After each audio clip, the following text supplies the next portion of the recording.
नमस्कार, जय हिंद साथियों। आप सभी का स्वागत है आपके अपने यूट्यूब चैनल नॉलेज की क्लास में। साथियों, आज की इस वीडियो में हम चर्चा करने वाले हैं जीव विज्ञान का परिचय। जी हाँ, बायोलॉजी से रिलेटेड प्रश्नों को देखने वाले हैं और ये बहुत ही अच्छे नोट्स हैं और इसमें हम आपको पॉइंट टू पॉइंट क्वेश्चन बताने वाले हैं, तो आप वीडियो को पूरा अंत तक जरूर देखिएगा। चैनल पर नए हैं तो चैनल को सब्सक्राइब जरूर कर लें। चलिए शुरुआत करते हैं वीडियो का। साथियों, यहाँ जीव विज्ञान का परिचय सबसे पहला टॉपिक है और ऐसे ही हम आपको हाथ से लिखे हुए नोट्स प्रोवाइड करेंगे। आप अगर इसकी पीडीएफ चाहते हैं तो हमारा जो व्हाट्सएप ग्रुप चैनल है आप वहाँ से प्राप्त कर सकते हैं, तो उसे ज़रूर ज्वाइन करें। चलिए शुरुआत करते हैं। बायोलॉजी अंग्रेजी भाषा का शब्द है, ठीक है। पूछा जाता है बायोलॉजी किस भाषा का शब्द है, तो बायोलॉजी अंग्रेजी भाषा का शब्द है। लेकिन बायोलॉजी शब्द की उत्पत्ति जो हुई है वो ग्रीक भाषा से हुई है। कहाँ से हुई है? ग्रीक भाषा के दो शब्दों से हुई है। दो शब्द वो कौन कौन से हैं? बायो और लॉजी। बायो का अर्थ होता है जीवन या सजीव। क्या होता है? बायो का अर्थ होता है जीवन या सजीव। अब साथियों, यहीं से प्रश्न बनेंगे आपके एग्जाम में, ठीक है। तो ये आपका पूरा थ्योरेटिकल करवाने के बाद फिर हम आपके सामने एमसीक्यू बेस्ड क्वेश्चन लाएंगे, ठीक है।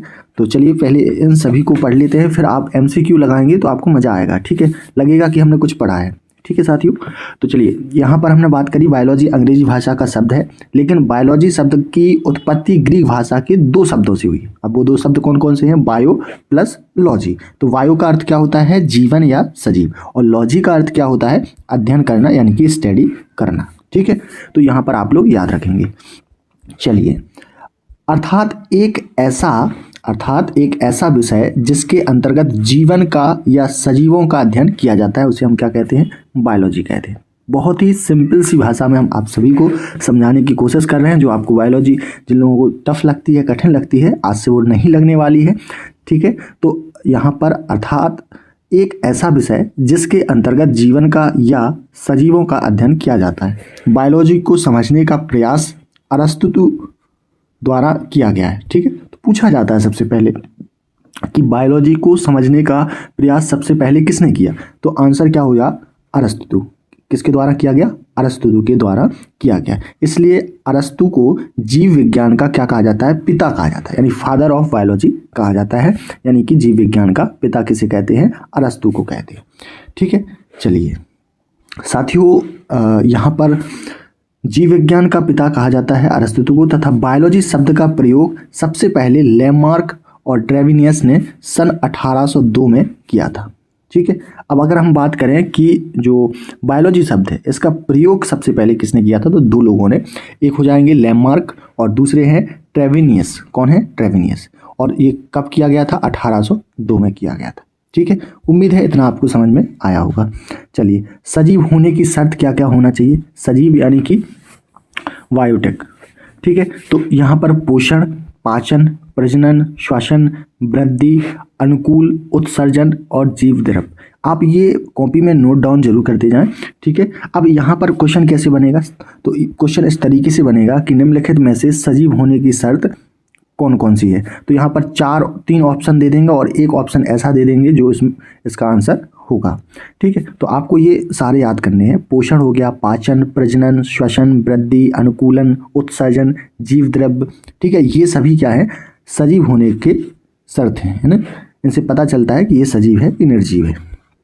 चलिए, बायोलॉजी की शाखाएं के बारे में पढ़ते हैं। तो बायोलॉजी की शाखाएं, ठीक है, यहाँ पर देख लेते हैं। बायोलॉजी की शाखाएं, इसकी मुख्य रूप से दो शाखाएं होती हैं, लेकिन वर्तमान समय में कितनी है? 3 है, ठीक है। मुख्य रूप से 2 होती हैं, लेकिन अभी प्रेजेंट टाइम में वर्तमान समय में कितनी है? 3 शाखाएं। 3 शाखाएं कौन कौन सी हैं? चलिए जान लेते हैं। पहली है जंतु विज्ञान। कौन सी है? जंतु विज्ञान। दूसरी कौन सी है? वनस्पति विज्ञान। और तीसरा है सूक्ष्म जीव विज्ञान, ठीक है। आप लोग याद रखें, 3 तरीके की यहाँ पर शाखाएं हैं। जीव विज्ञान, जंतु विज्ञान, वनस्पति विज्ञान और सूक्ष्म जीव विज्ञान। तो चलिए एक एक करके हम इन लोग को जान भी लेते हैं। जीव विज्ञान क्या होता है? चलिए सबसे पहले जानते हैं जंतु विज्ञान। क्या है? जंतु विज्ञान। तो जंतु विज्ञान क्या होता है? इसके अंतर्गत जीव जंतुओं का अध्ययन किया जाता है, उसे हम क्या कहते हैं? जंतु विज्ञान कहते हैं। इसके अंदर किसका अध्ययन कहते हैं? जीव जंतुओं का, ठीक है। एग्जाम में सीधे प्रश्न बनते हैं साथियों। अब बात करते हैं कि इसके जनक किसको कहते हैं, तो अरस्तु को कहा जाता है। जंतु विज्ञान का जनक किसे कहते हैं, अरस्तु को। इन्होंने अपनी पुस्तक द हिस्टोरिया ऑफ एनिमल में 500 जीव जंतुओं का अध्ययन किया है। ठीक है, किसने, अरस्तु ने। तो ये बुक का नाम जरूर पूछा जाता है। बुक का नाम है द हिस्टोरिया ऑफ एनिमल। किसके द्वारा लिखी गई है, अरस्तु के द्वारा। इन्होंने इसमें कितने जीव जंतुओं का अध्ययन किया, तो 500 जीव जंतुओं का। ठीक है, चलिए दूसरा जो शाखा है वो है वनस्पति विज्ञान। कौन सी है, वनस्पति विज्ञान। इसके अंतर्गत पेड़ पौधों का अध्ययन किया जाता है। ठीक है, पूछा जाता है कि पेड़ पौधों का अध्ययन किस शाखा के अंतर्गत किया जाता है, तो वनस्पति विज्ञान के अंतर्गत। इसके जो जनक हैं वो है थ्रियोफेटस।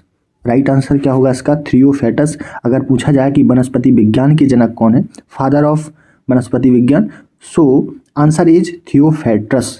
ठीक है, याद रखेंगे आप सभी। इन्होंने अपनी पुस्तक द हिस्टोरिया ऑफ प्लांटेनियम में 500 पेड़ पौधों का अध्ययन किया है। तो इनकी बुक का नाम भी आप लोग याद जरूर रखेंगे। साथियों, उम्मीद है कि आपको वीडियो पसंद आ रहा है, तो वीडियो को लाइक और शेयर जरूर कर दें। ठीक है, आप अगर इसको जितना ज़्यादा शेयर करेंगे, जितना सपोर्ट करेंगे, हम आपके लिए ऐसे ही हाथ से लिखे हुए नोट्स प्रोवाइड करेंगे, बहुत ही आसान शब्दों में।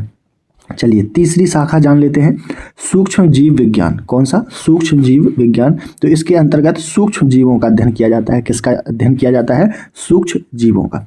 इसके जो जनक हैं सूक्ष्म जीव विज्ञान के वो हैं एंटोनी वॉन लीवेनहॉक। कौन है, नाम याद रखना, एंटोनी वॉन लीवेनहॉक सूक्ष्म जीव विज्ञान के जनक हैं, एंटोनी वॉन लीवेनहॉक।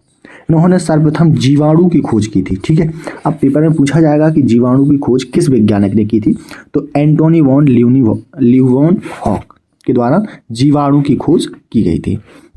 चलिए नेक्स्ट है कि इसके अलावा जीव विज्ञान की अन्य शाखाएं भी हैं। तो कौन कौन सी हैं, चलिए जान लेते हैं।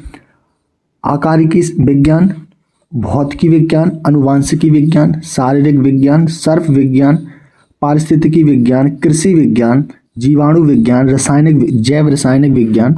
ठीक है, यहाँ पर जैव रासायनिक विज्ञान, आचार विज्ञान, भ्रूण विज्ञान, रक्त विज्ञान, हेपेटोलॉजी, हाइड्रोपोनिक्स, आकृति विज्ञान। तो यहाँ पर ऐसी बहुत सारी जो विज्ञान की शाखाएं हैं दी गई हैं, आप यहाँ पर देख सकते हैं। इनको नोट डाउन जरूर कर लीजिएगा आप लोग। ठीक है, और फिर आराम से इसको पढ़ें। चलिए यहाँ पर हम महत्वपूर्ण फैक्ट पढ़ने वाले हैं। चलिए, शैवाल का अध्ययन क्या कहलाता है, तो शैवाल का अध्ययन को बोला जाता है काइकोलॉजी। क्या कहा जाता है, काइकोलॉजी। कवक का अध्ययन किसको क्या बोला जाता है, माइकोलॉजी। ठीक है, पेपर में इनसे प्रश्न पूछा ही जाता है। ठीक, तो सारी महत्वपूर्ण फैक्ट हैं। शैवाल का अध्ययन क्या कहलाता है, फाइकोलॉजी। इसके बाद कवक का अध्ययन माइकोलॉजी। पर्यावरण का अध्ययन को क्या कहा जाता है, पारिस्थितिकी। क्या कहा जाता है, पारिस्थितिकी यानी कि इकोसिस्टम। ठीक है, चलिए अगला है फूलों का अध्ययन, तो फ्लोरिकल्चर। क्या बोला जाता है, फ्लोरिकल्चर। फूलों का अध्ययन फ्लोरिकल्चर।